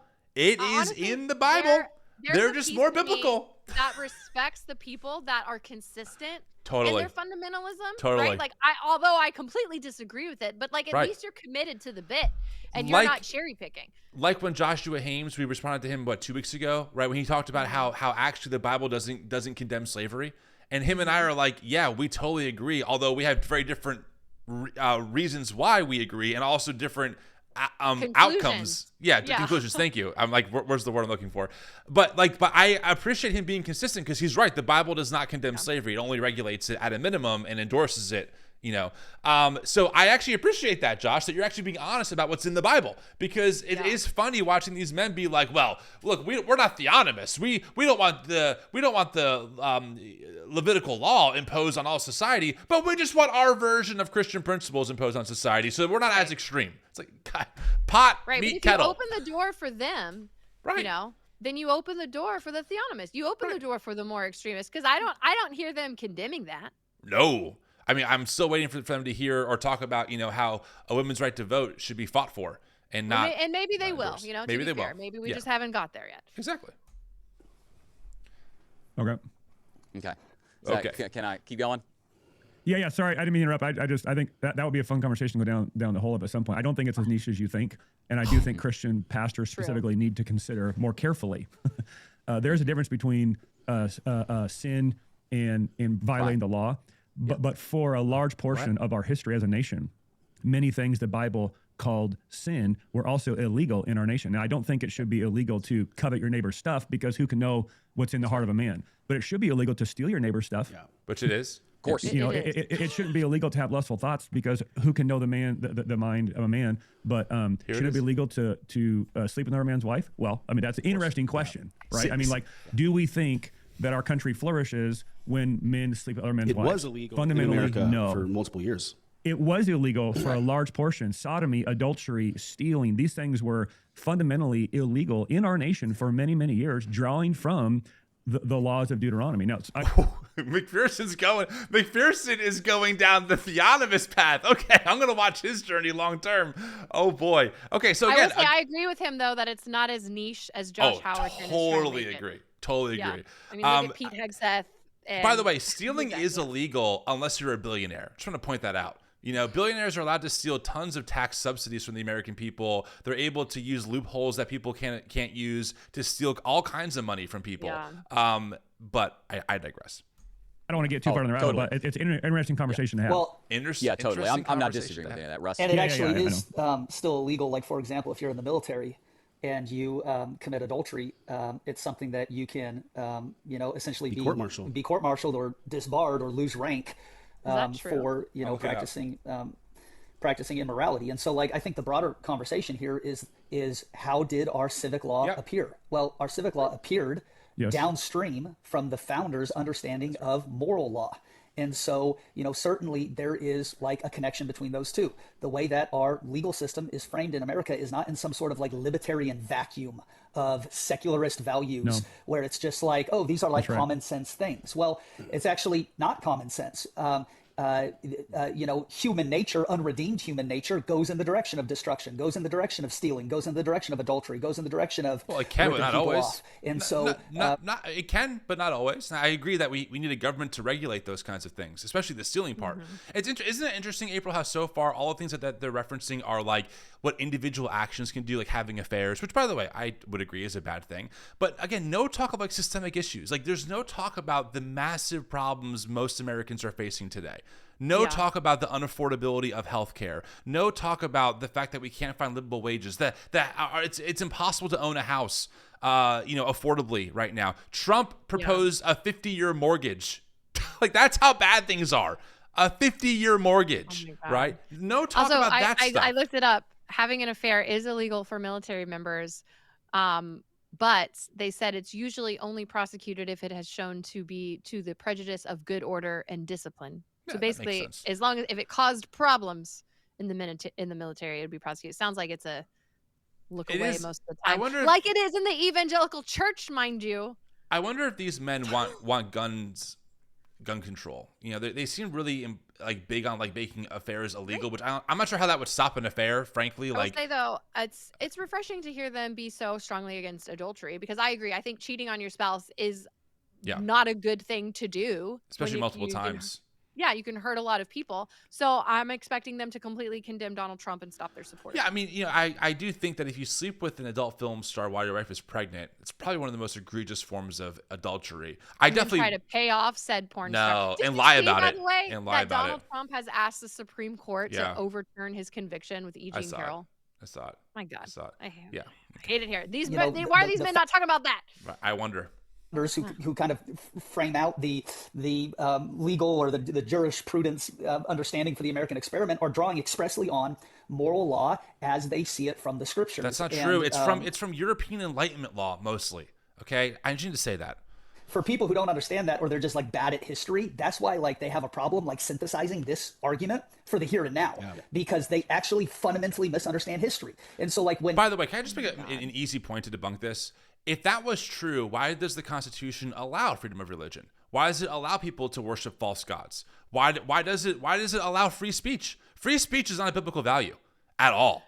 I mean, James 5, I think, or James 1 is very clear that bad speech is bad. That you should control what you say. So free speech and the Bible's definition of godly values are not cohesive here. You would think that for a Christian nation, you would have very strict laws on the books about speech, like what Stephen Wolf wants to do. He wants blasphemy laws imposed, by the way, right? I would think you would want that, Russell. I would think that you would see that in the Constitution. Instead, you see the opposite. You see anti-biblical values in the Constitution when it comes to speech. I say like one of my least favorite things about people like this, Christian nationalist men who are trying to pretend like they're some of the good guys. They're so condescending. Was that you? Is your heat working? No. My cat, I think because it's so cold outside, is gone crazy because she wants to go outside, but she's literally just trying to climb my wall. Nice. So, I mean, honestly, I feel the same. I feel like I need to climb the wall after hearing these people, but they're like, how condescending they are. They're like, well, unless you're bad at history, only people who are bad at history. Like, y'all are the ones who are bad at history. You only look at history through a whitewashed lens. Ryan Visconti, in his sermon about why America's a Christian nation, says that his biggest inspiration for it was Bill Federer. He's like a pseudo-historian who has an accounting degree. And he tours Christian nationalist spaces giving his revisionist history, and they take it as gospel. The guy has a degree in accounting and business. And they see him as like their truth teller. It's the same argument they made against critical race theory, right? They talk about revisionist history, which is talking about the racism and white supremacy of American history, which is just true and valid. But they're calling that revisionist history when the real revisionist history is the one that we were taught, that America was always the good guys, and that, maybe we did a few bad things. We just didn't know any better. And the slaves were really treated well. And we had Exactly. What? Yeah. Okay, let's do a few more minutes, then we'll wrap up. Okay. People find themselves on the opposing side of Christian influence in a nation. It's not just that they misunderstand the scriptures. They misunderstand history. What they are doing is they're taking like a 5 to 7 year time span of like current postmodern Western culture, and then framing their entire civic life based on that 5 to 7 years, instead of looking at the 250-year history of America, going, we wouldn't even made it to where we are today without some semblance of connection to a moral law that informs civic law. Yeah, and we're going to get to that here in a second. I think, honestly, for a lot of people, it will absolutely stun them how explicitly Christian the founding of our nation and the documents are. Like, I literally, I think it will absolutely stun them. So we're going to get to that in a second. Go back to defining Christian nationalism, Josh. Lay that out. Let me do this. Let's go ahead and I actually think let me jump off of a clip. This one kind of viral a few months ago. Go ahead and toss that the clip from the newsroom up. Yep, go ahead and toss that guy up. The one thing that unites all of them, because there's many different groups orbiting Trump, but the thing that unites them as Christian nationalists, not Christians, by the way, because Christian nationalists is very different, is that they believe that our rights as Americans, as all human beings, don't come from any earthly authority. They don't come from Congress. They don't come from the Supreme Court. They come from God. Yeah. Okay, this is like embarrassing. I'm embarrassed for these four men that they picked up this clip as like the definition of Christian nationalism.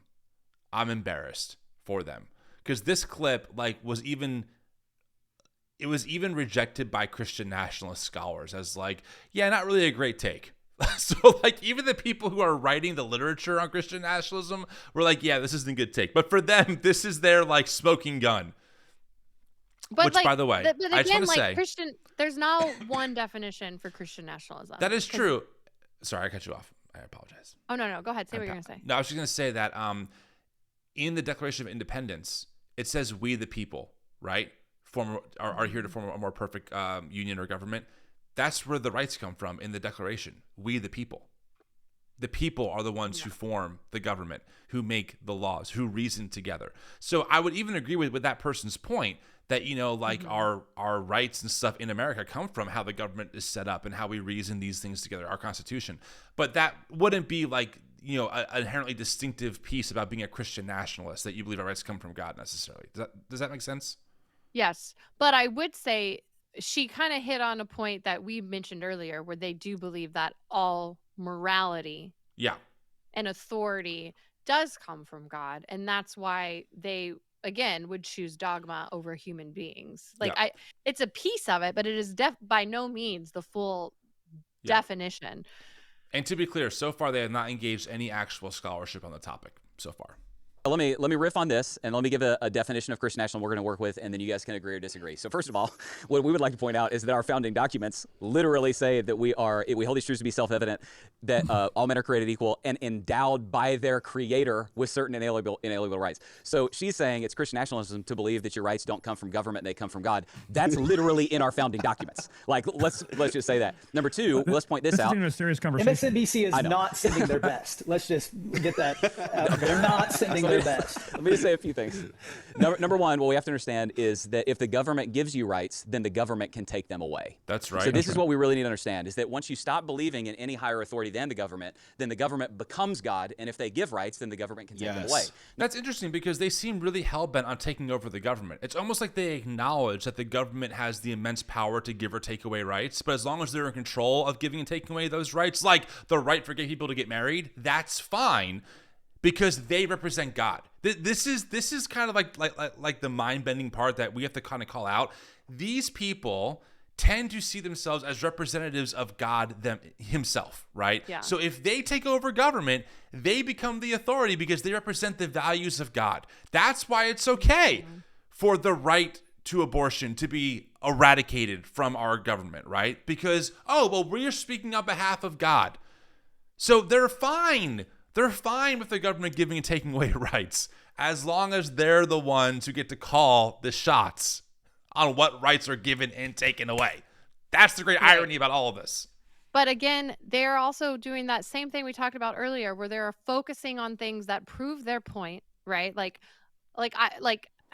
I would agree that there is Christian language in the Constitution, and a lot of our founding fathers were Christian. That is true. That does not mean that we were founded as a Christian nation, because again, there's also a lot of things in the Constitution about separation of church and state. There should be no religious tests. There should, that we should have freedom of religion, meaning you are free to worship how you please or to not worship. it's just the picking and choosing of what is in the Constitution so that you can support your ideology, where, you know, like it's just so much more nuanced than they make it out to be. Yeah. So if this is Declaration of Independence and transcription, I just want to read a little bit of it so we understand the context here.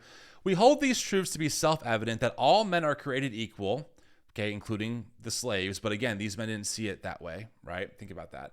That they are endowed by their Creator with certain unalienable rights, that among these are life, liberty, and the pursuit of happiness, that to secure these rights, governments are instituted among men, deriving their just powers from the consent of the governed. So the power of the government comes from the consent of the governed, not from God, okay? Right. That line, they are endowed by their Creator, a lot of people, and I tend to agree, take it as it's saying that whoever you see your Creator to be, those rights are given to you by whatever God you worship, essentially. Right. It doesn't say that they are endowed by Yahweh. It doesn't say they are endowed by Yahweh, the God of the Hebrew Bible, and Jesus Christ, the God of the New Testament. Right. It says their Creator, meaning whoever your Creator is, these are the rights that our government believes are given to you, and that they are unalienable. Life, liberty, pursuit of happiness. 3 things. And that the consent of the governed is where the government gets its power from. Yeah. A little more complicated than just, really we're a Christian nation. To be like, they mentioned Creator, that means Christian God, that means Christian fundamentalism, that means me. Right. Talk about reading into it, right? It's just like, because they can't imagine a world where there's a different kind of Creator other than their very fundamentalist evangelical God, which, by the way, none of the founders even believed in. Even the Christian ones didn't believe in their version of Christianity. Biblical inerrancy, not really a thing for these men, for example. Speaking in tongues, not a thing for these men. Just saying. Where are we at for time? I don't know. Okay, how about 5 more minutes? Oh my God. You want to stop here? No, I mean, I don't know. Well, I feel like, is he like mid-thought? Let's let him finish his thought, and then we get stopped. 2, we have to understand, this is really important. Number 2, we have to understand, but if you believe like we do, that rights don't come from government and they come from God, then here's the question: what's his name? Because different gods, quote unquote gods, are going to bestow different rights. Like they're in fundamentalist Islam, with a straight reading of the Quran, Allah is going to bestow a right to take sex slaves after a jihad. Right. Okay. And so does the God of the Hebrew Bible. You gotta be kidding me. Parts of fundamentalist Hinduism, those gods are going to bestow a certain inalienable right on a community to burn a widow on her dead husband's mattress as an offering to the god. So once we say that, hey, rights don't come from government, they come from God, we have to ask the question, what's his name? Because Great question, Josh. Let's see, Deuteronomy 21. When the Lord, verse 10, when the Lord your God gives you victory in battle and you take prisoners, you may see among them a beautiful woman that you like and want to marry. Take her to your home, where she will shave her head, cut her fingernails, and change her clothes. She is to stay in your home and mourn for her parents for a month. After that, you may marry her. Later, if you no longer want her, you are free to let her go. Since you forced her to have intercourse with you, you cannot treat her as a slave and sell her. That's not the Quran, bro. That's the Bible. That's the Bible, Josh. This is why I get so enraged at these men, because they ignore the uncomfortable parts of their own texts. And then they will then say, well, in the Quran, can you believe this? Josh, how about start with the freaking Hebrew Bible, which also allows you to take sex slaves? Because guess what? A woman who is taken from her home after battle and is forced to have intercourse with, that's a sex slave, bro. That's a freaking sex slave. And the God of the Bible, Yahweh, endorses that notion in Deuteronomy. Oh, well, let me guess. That's descriptive, not prescriptive. Right? That's the mental gymnastics. Which there were progressive Muslims too that interpret their text very differently than fundamentalist Muslims. So they're just so. I mean, one more. Suppose someone has a son who is stubborn and rebellious, a son who will not obey his parents even though they punish him. His parents are to take him before the leaders of the town where he lives and make him stand trial. They are to say to them, our son is stubborn and rebellious and refuses to obey us. He wastes money and is a drunkard. Then the men of the city are to stone him to death, and so you will get rid of this evil. Everyone in Israel will hear what has happened and be afraid. Also in the Bible, Josh. Okay. Let's wrap up his thought. Yeah, it's different. God is the one that's going to be giving the rights, and we got to define them. Now, let me just riff on this for a second, and then you guys add commentary, agree, disagree. It's really helpful to just take the terms Christian nationalism. So when we talk about nationalism, we're not talking about idolatry where we care about our nation more than we care about God. We're talking about span of governments. McPherson has alluded to this before. You have three choices. You have tribalism, nationalism, or globalism. No, you don't. Tribalism is a bunch of warring little factions. It's chaos. Globalism is one world government. We would just point out that in the Bible, the only attempts at globalism are in, I think it's Genesis 12 at Tower of Babel, when mankind unites the entire world in rebellion against God. And then at the end of Revelation, where most readings of Revelation are that the Antichrist attempts a one world government. So let's just point this out. That in the Bible, yeah, only end times. What's it called? John Nelson Darby dispensationalism that was invented like 100 years ago. Readings of Revelation believe that, but okay. God establishes nations, Satan does globalism. And then nationalism is the span of government that is, the Bible says that God has established nations and their boundaries. And there's a whole reason for that. So that was the same verse, by the way, that Bob Jones used to defend segregation. That nations have their boundaries. They should not assimilate or intermix with each other. By the way, we don't talk about that part. My bad. Talking about. Okay, so if you don't like the nationalism part, which one do you want to do? You want to do tribalism or you want to do globalism? Well, I think the four of us are like, well, those are really two bad ideas and one good idea. So then the question is, only options. Such a false choice. What a freaking false choice. What a freaking false choice. I've literally gotten comments from people more than once, mind you. So I think this is a thing a talking point. But when I talk about Christian nationalism, people be always like, oh, well, if you don't want Christian nationalism, then you want satanic nationalism. As if those are the only two options. It's crazy. Again, black and white. So black and white. Ideological. So stupid. What kind of nationalism do you want to do? Do you want to do Islamic nationalism? Do you want to do secular progressive nationalism? That's what we've been doing for the last 20 years. Or do we want to do Christian nationalism? So when we say that, we're saying what Russ said earlier. Christian nationalism is us saying that we treat true things as true. Christianity is true. There is a one true God. How do you prove that, Josh? You can't prove it. How do you prove it's true? And how do you prove that your faction is more true than Doug Wilson, R.J. West Jr. version of Christian nationalism? How do you prove these claims? You can't.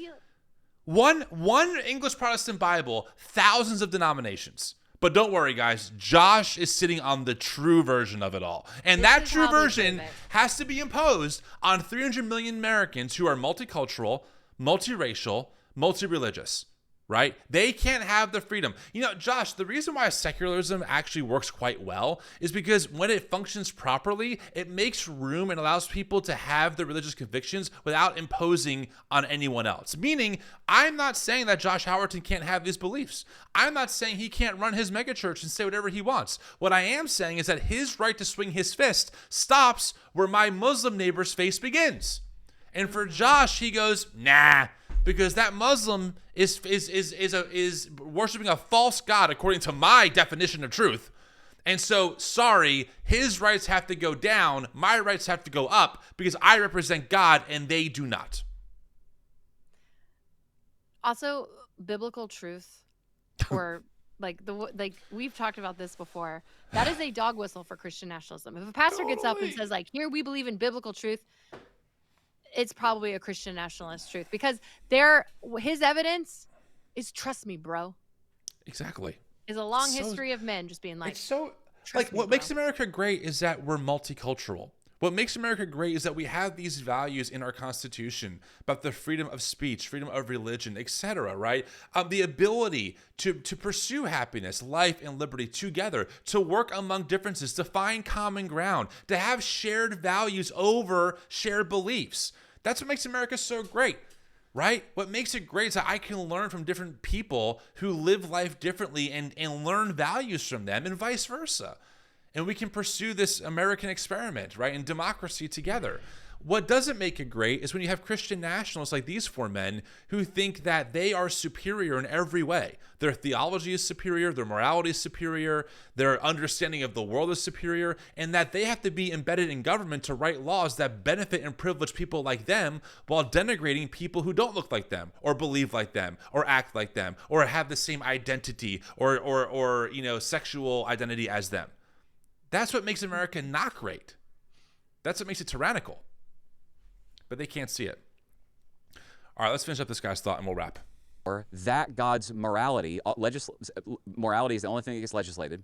Let's legislate the morality that doesn't invite the judgment and the wrath of God. There it is. Let's legislate and influence our nation based on a Christian perspective. So that's Christian nationalism. Agree, disagree, additional comments. Yeah, patriotism is a word that's very similar in definition to nationalism, and nobody treats the word patriotism like a scary label. So everyone's comfortable saying, I'm patriotic, sure. And when we say that, we tend to mean I love my country, I'm proud of my country and my culture and our history. The only difference in the term patriotism and nationalism is a small difference. It's like one phrase. Nationalism also includes the idea that your nation is better than other nations in some ways. And that's something that I think some tender Christians get a little bit concerned about. Like, are we allowed to say that we're better than someone else? Are we allowed to be proud of our country, like, and believe it's better than other countries? And I would just go like to a personal level, right? Are you allowed as a man to think your wife is better than other wives? Are you allowed to think that your family is better than other families? It doesn't mean you hate other families. It doesn't mean you hate other men's wives. It just means you love yours. And I would argue that today, in this world today,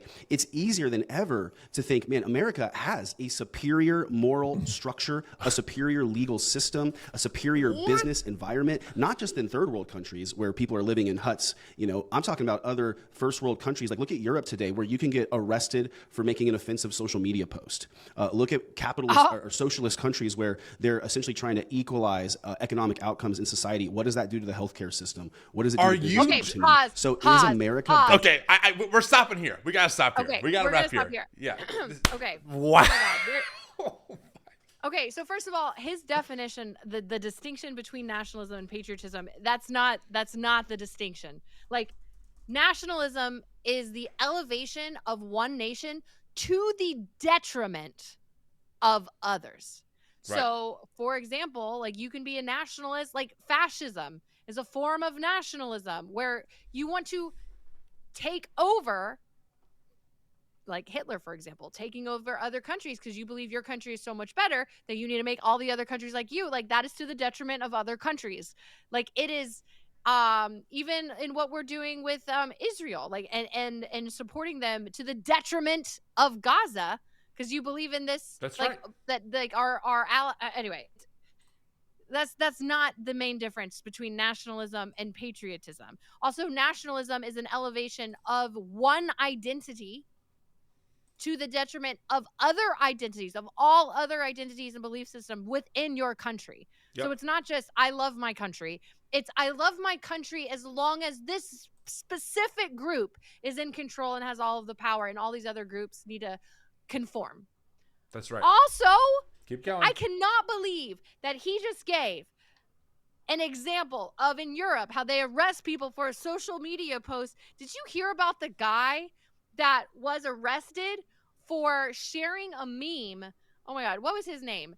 He shared a meme of, it was related to Charlie Kirk. Hold on. Charlie Kirk meme. Or no, it was Donald Trump. Okay. In Tennessee, there was a man who was arrested, Larry Bouchard, whatever his name is. He shared a quote from Donald Trump that was, "We have to get over it." And it is a direct quote that Donald Trump said after Iowa's Perry High School had a mass shooting.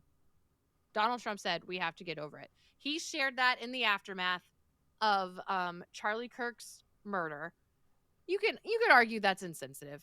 Okay. But is it worthy of being arrested? This man was arrested and jailed for over a month for posting that. I'm not joking. I'm not joking.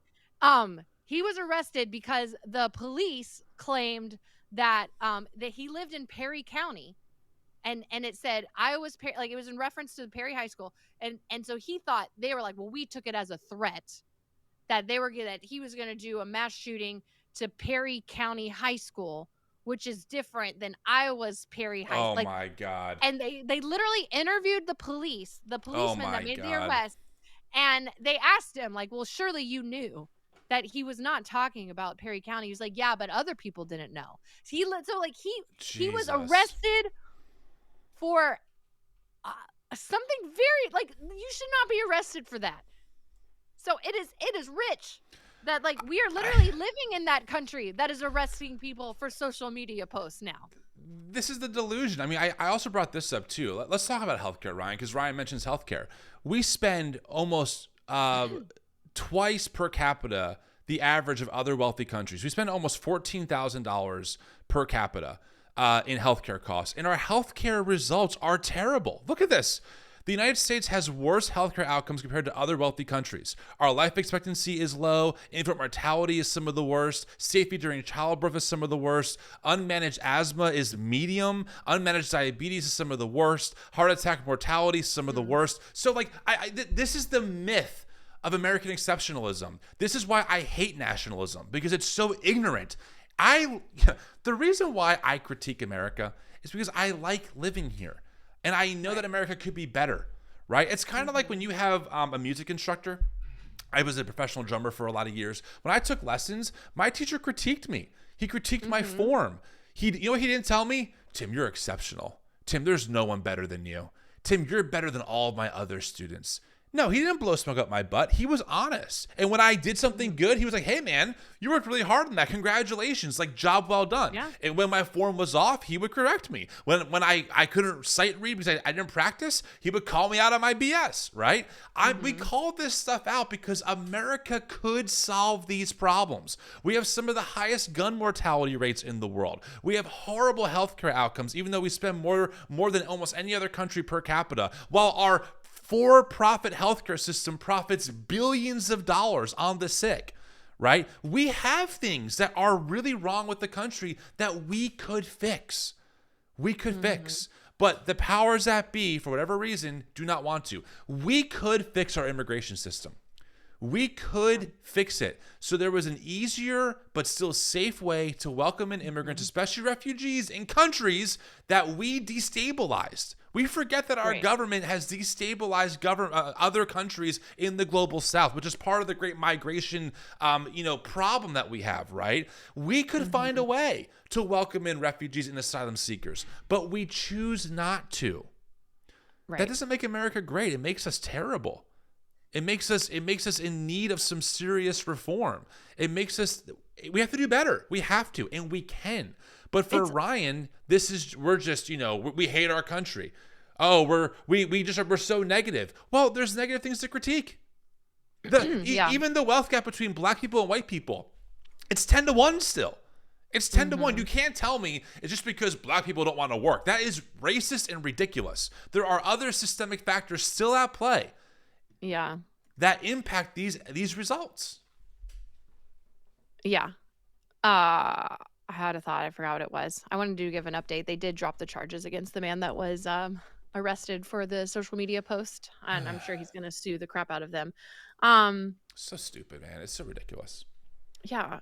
Oh, I was also going to say, as far as immigration goes, their whole argument for what Donald Trump is doing is also disingenuous. They believe that Joe Biden wanted open borders and that all progressives just want open borders. That's not true.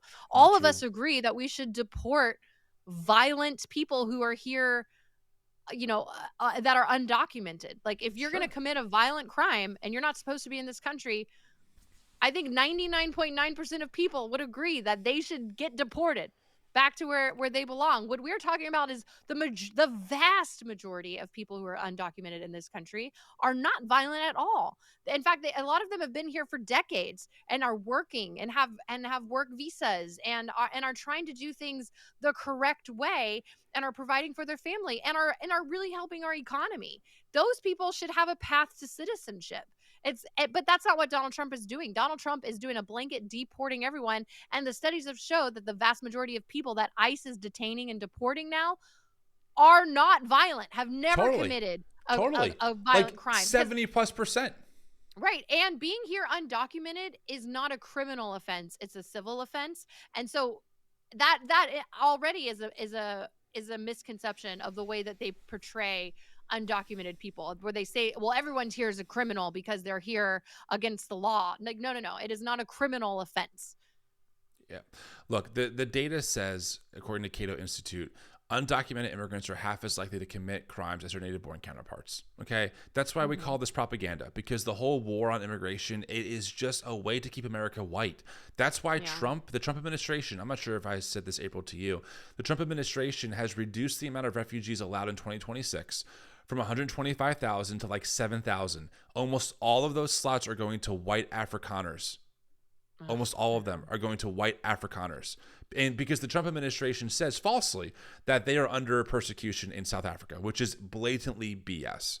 I just don't know how to make it any clearer. You know, like you can talk about whatever you want, but the actions speak louder than your words. And so the actions of this administration are dehumanizing. They are built on lies. They are not truthful. They are trying to, they closed down our government because they didn't want healthcare subsidies being extended. How much more cruel can you get? I don't understand. Like, these men can say whatever they want in theory land. The outcomes of what they voted for speak for themselves. Yep. Okay. Well, let us know if you want us to do a part 2. If they're gonna go through the Constitution and stuff, it would be, and maybe we should get Andrew Seidel. I thought about that actually. Yeah, to actually like debunk it from a constitutional attorney. Expert point of view. Well, this was a doozy. 2 hours. Wow. Well, there you go, friends. This has been 2 hours. Yeah. You know, I thought about doing this solo on the new Evangelicals channel, but I'm like, you know what? Let's do it with Tim and April. I thought it'd be cool to have Misery loves us. company. Let's freak out April too. Let's make her mad. Well, hey, I bet you're not cold anymore. I bet you're all fired up over my there. anger is fueling me. Actually, it's keeping me warm. Well, friends, thanks so much for being here. Please make sure to give this video a like. Make sure you subscribe to the channel. If you're listening on podcast, thank you so much. Please make sure to give this show a follow. I'm Tim Whitaker. I'm April Ajoy. We'll see you next time. Woo! Woo!